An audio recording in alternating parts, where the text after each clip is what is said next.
Aloha les amis, j'espère que vous allez bien et aujourd'hui on se retrouve pour un tout nouveau strip d'horreur que j'ai hâte de vous raconter parce que tout bonnement ça se passe aux États-Unis et je kiffe les États-Unis et tout bonnement l'histoire est juste creepy, sombre et juste incroyable. Alors si vous ne voulez rien rater concernant les strips d'horreur, je vous laisse tout bonnement vous abonner, activer la cloche pour ne louper aucun strip d'horreur et bien sûr de lâcher un petit like, c'est très important, ça aide à référencer les vidéos et de partager pour faire connaître la chaîne à plein d'autres personnes et nous, place au strip d'horreur. Allez, c'est parti.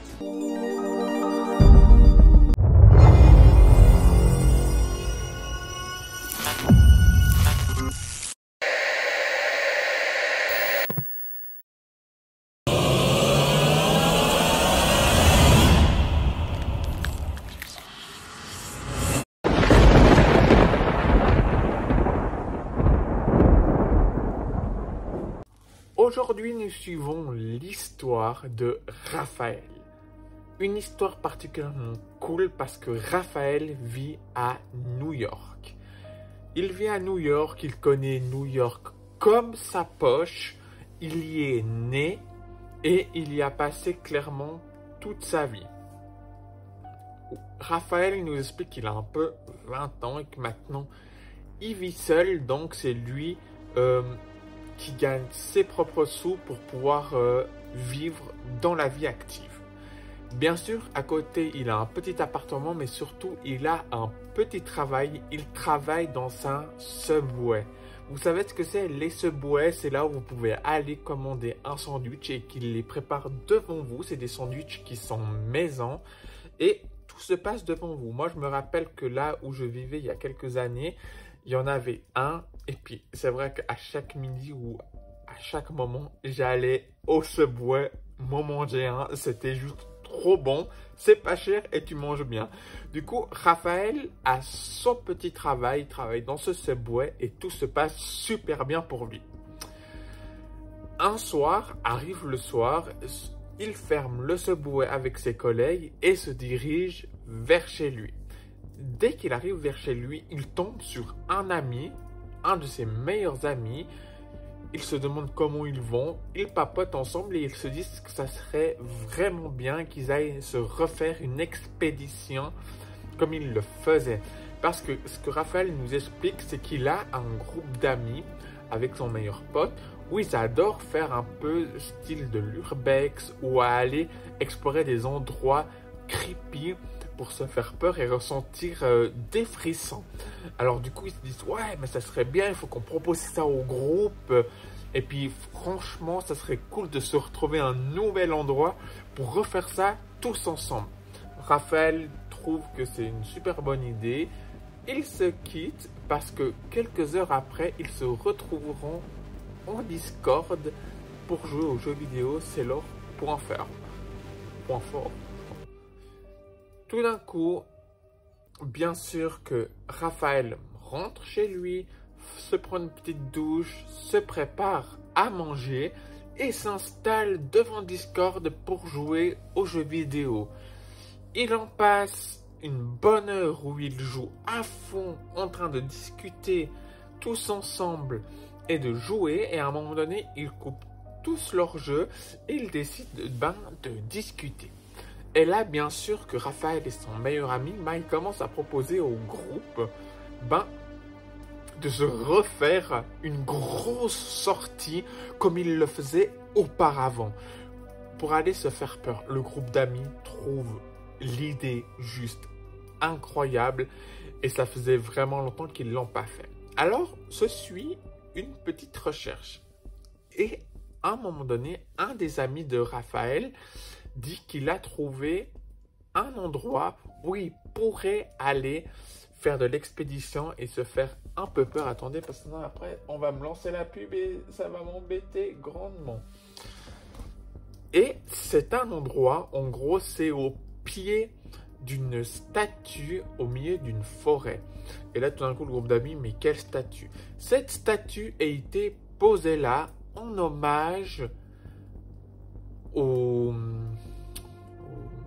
client qui était dans un avion. En fait, dans cette forêt, il y a eu un énorme crash d'avion Et cette statue est là pour rendre hommage aux victimes du crash d'avion. Alors du coup, ils se disent, ok, très bien, mais l'ami de Raphaël termine en disant, c'est un endroit creepy. Il paraît qu'il y a des choses paranormales qui se passent. Il en faut ni une ni deux. Le groupe d'amis se dit, c'est là-bas qu'on ira.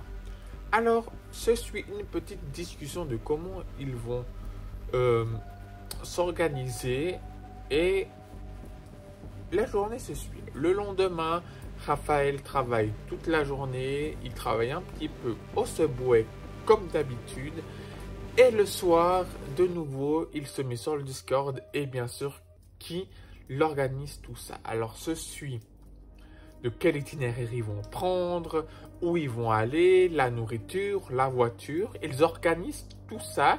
Et ce soir-là, le groupe d'amis dort tous chez Raphaël afin de tout organiser leur plan pour pouvoir bien sûr aller voir cette statue.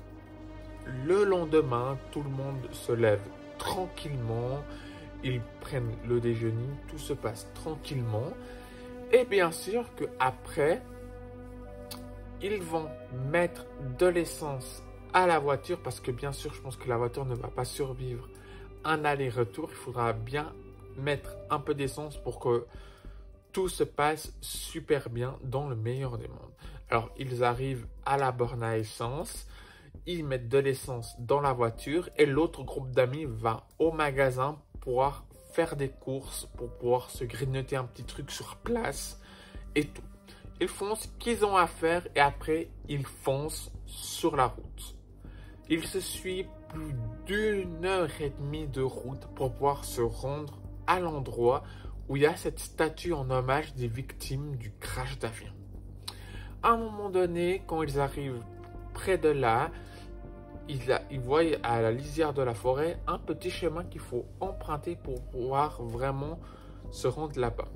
Là, l'ambiance est des plus creepy. Le soleil est en train de se coucher. Il y a un petit peu de brume au sol parce qu'on se rappelle que c'est en hiver. Alors du coup, il y a un peu de brume au sol. Le soleil se couche un peu plus vite. L'atmosphère est là. C'est tout ce que le groupe d'amis voulait. À un moment donné, ils posent la voiture et ils commencent gentiment à s'enfoncer à pied dans la forêt. Alors, ils commencent à s'enfoncer à pied dans la forêt et ils suivent pendant 1 heure où le groupe d'amis marche sans s'arrêter. À la tombée de la nuit, le groupe d'amis arrive pleinement devant la statue à l'effigie des victimes du crash d'avion.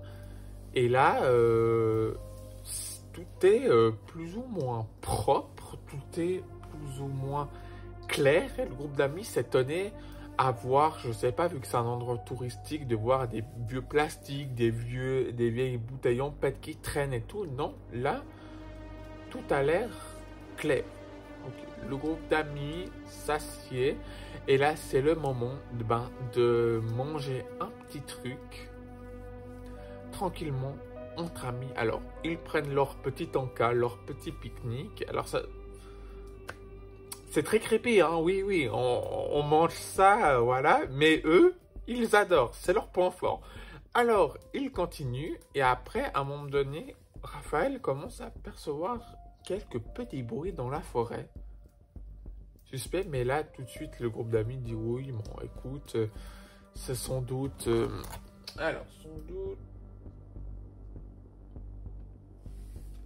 sans doute les bruits de la forêt qu'on entend habituellement et tout. Et le groupe d'amis a un truc assez spécial. Ils éteignent leur lampe torche et ils font silence dans la forêt pour s'immerger au mieux dans cette atmosphère qui les entoure. Oui, bon, déjà que c'est creepy, oui, éteins ta lampe torche et puis tais-toi pour savoir ce qui se passe autour de toi. Oui, c'est une bonne solution, mais ça en devient énormément creepy. Mais bon, le groupe d'amis adore ça, on respecte, hein. On respecte énormément. Mais sauf que même lumière éteinte et quand ils font silence, ils entendent toujours ce bruit au fond. Le groupe d'amis, vous allez me dire, non, non, ils s'inquiètent pas du tout, hein. Pour eux, c'est complètement normal. Ils commencent un peu à se lever et ils se disent, que ils vont gentiment rentrer.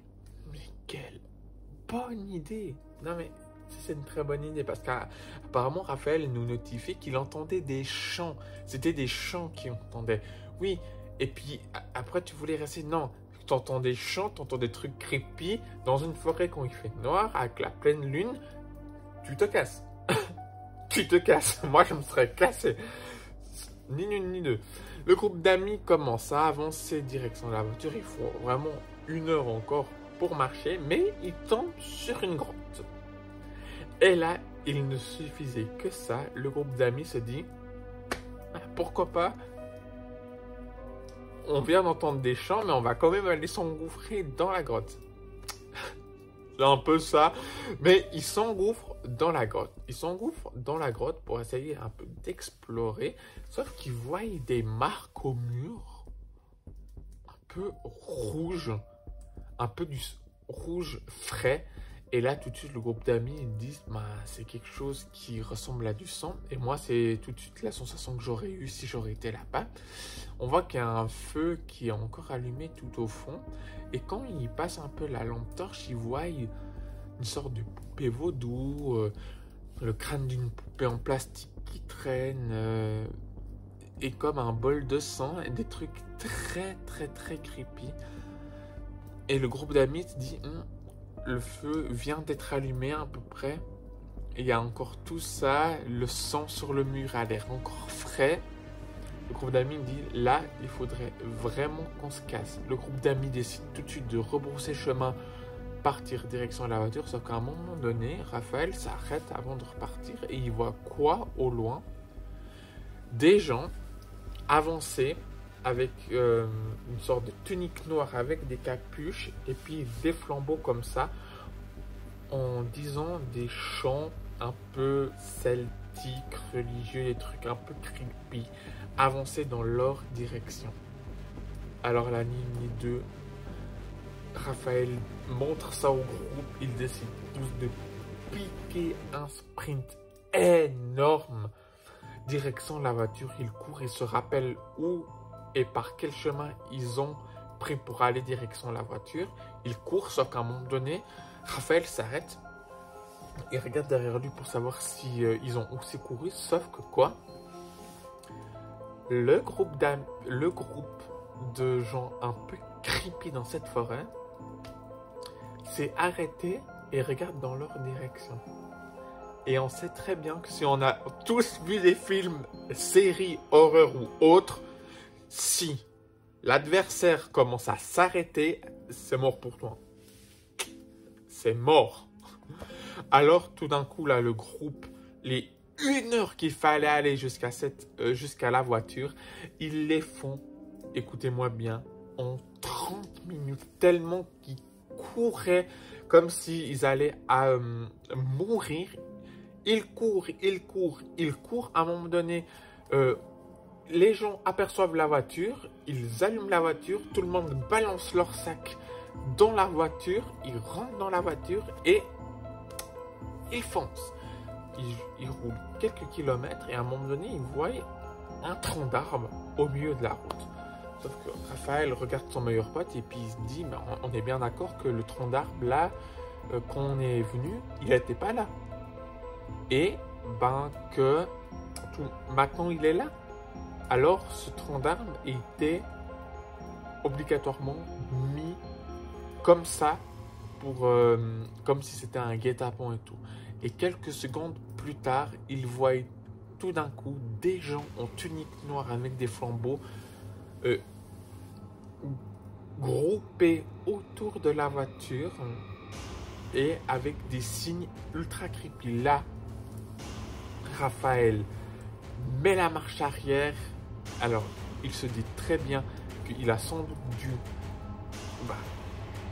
shooter des personnes, mais il s'en fout.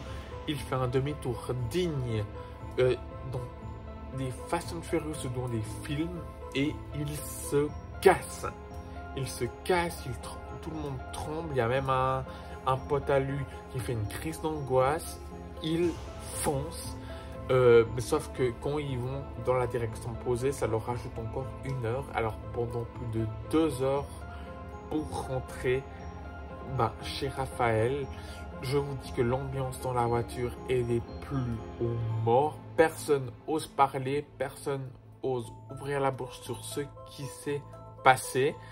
Tout d'un coup, le groupe d'amis, à un moment donné dans la voiture, décide de tous rentrer chez Raphaël quand même pour finir la soirée, puis pour discuter de ce qui s'est passé.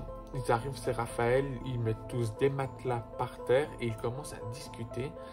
Et à un moment donné, Raphaël décide quand même d'appeler la police. Il appelle la police pour leur dire ce qui s'est passé. Et la police dit à Raphaël qu'ils sont au courant que depuis quelque temps, il y a des gens un peu malhonnêtes et qui font des choses vraiment horribles dans cette forêt.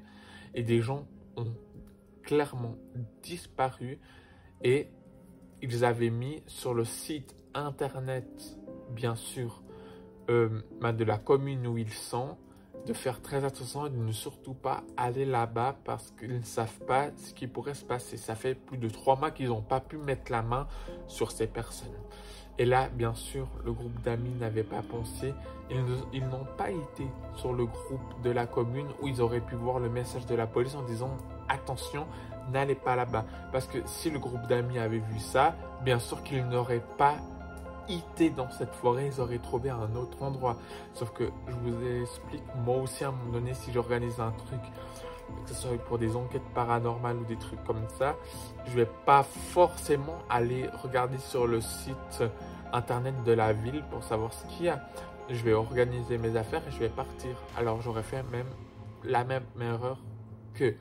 Et du coup, la police dit, si vous y retournez, vous faites vraiment très attention. Le groupe d'amis dit qu'il n'y a aucun souci. Ils raccrochent et ils terminent tous la soirée ensemble en train de discuter de ce qui s'est passé.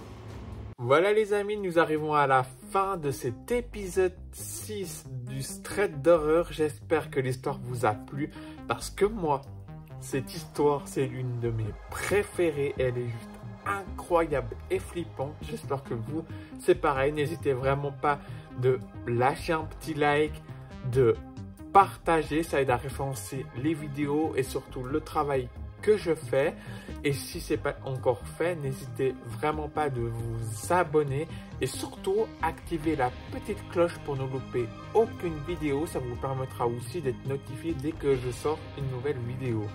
Et les réseaux sociaux, si vous voulez me suivre, sont en description et nous nous retrouverons prochainement pour un nouveau Strait d'horreur ou Stranger Things Theory ou bien sûr à la découverte de l'étrange. Sur ce, c'était Kevin. Allez, ciao tout le monde.